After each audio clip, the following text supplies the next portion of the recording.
अस्सलाम वालेकुम दोस्तों, क्या हाल है। आज की ये कहानी एक लड़की की है जिसका हलाला हुआ है। चलो तो शुरू करते हैं।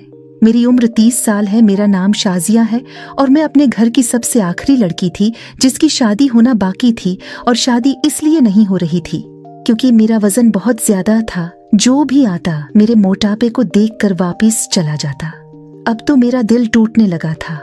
मैं अपने मोटापे को कम करने के लिए कई हरबे कर चुकी थी मगर कोई भी काम नहीं आया था। उन्हीं दिनों अम्मा ने देख देख कर भाई की शादी कर दी थी क्योंकि मेरी वजह से भाई की शादी भी रखी हुई थी और भाई अब मुझे बद दुआएं देने लगा था। अम्मा ने सोचा बेटी की शादी फिर हो जाएगी, अब बेटे की शादी करती हूँ।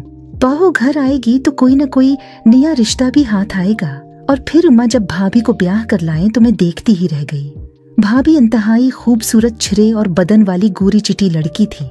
उसे तो जो देखता वो ठंडी आहें भरता। मैंने भी भाभी को देखा तो मैं बहुत खुश हुई थी, लेकिन मुझे एहसास कमतरी भी हुई थी।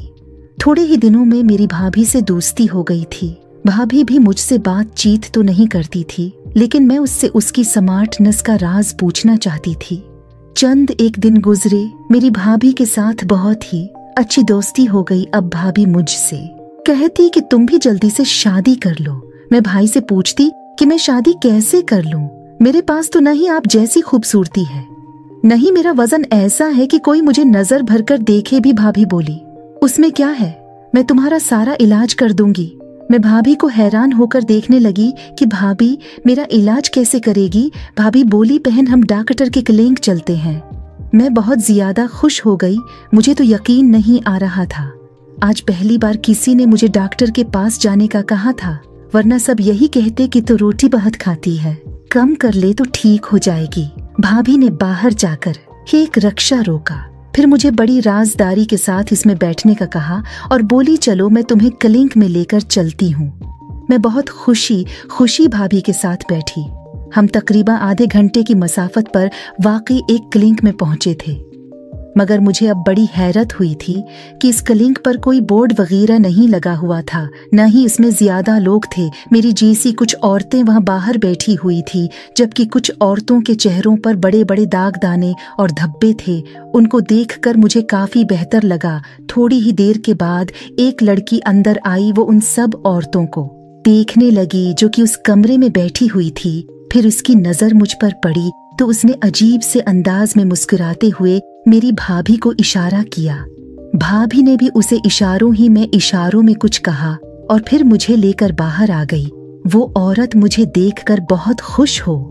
भाभी ने मुझे कहा कि ये औरत जो भी पूछे तुम सीधा सीधा जवाब दे देना, फिर यही तुम्हें बड़ी डॉक्टर के पास लेकर जाएगी, उससे तुम्हारा मसला हल हो जाएगा। मुझे क्या पता था कि मेरी किस्मत बदलने वाली है और भाभी पर भरोसा करके मैं एक बहुत बड़ी गलती करने वाली हूँ। मुझे कहा कि ये औरत जो भी पूछे तुम सीधा सीधा जवाब दे देना, फिर यही तुम्हें बड़ी डॉक्टर के पास लेकर जाएगी, इससे तुम्हारा मसला हल हो जाएगा। मुझे क्या पता था कि मेरी किस्मत बदलने वाली है और भाभी पर भरोसा करके मैं एक बहुत बड़ी गलती करने वाली हूँ। वो लड़की मुझे एक कमरे में लेकर गई। वहां पर भाभी मौजूद नहीं थी। मुझसे कहने लगी तुम्हारे मोटापे का पता लगाना पड़ेगा कि जिस्म में पानी कितना है और चर्बी कितनी। तुम इस बेड पर लेट जाओ, मैं मशीन लेकर आती हूँ। मैं बहुत हैरान हुई, लेकिन भाभी ने कहा था कि चुपचाप इस औरत की बात मान लेना, ऐसा ना हो कि बाद में कोई मसला हो। मैंने फौरन ही बेड पर लेटकर इसके कहने के मुताबिक आंखें बंद कर ली। उसके बाद अल्लाह जाने क्या हुआ, मैं नहीं जानती। कुछ ही देर गुजरी थी कि कमरे में आवाज सी आने लगी। शायद वो औरत कमरे में दाखिल हुई थी। बस फिर क्या था, मेरी आंखों पर किसी ने पट्टी बांधी। मुझे बहुत डर लग रहा था क्योंकि भाभी भी आसपास नहीं थी। पट्टी बांधने के बाद मुझे कुछ पता नहीं चला।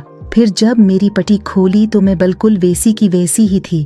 मुझ में कोई तब्दीली नहीं आई थी और ये अमल तकरीबन 5 से 7 मिनट का था। अलबत्ता अगर आप इस कहानी का अगला पार्ट देखना चाहते हो तो मेरे चैनल को सब्सक्राइब कर लें और कमेंट्स भी जरूर करें।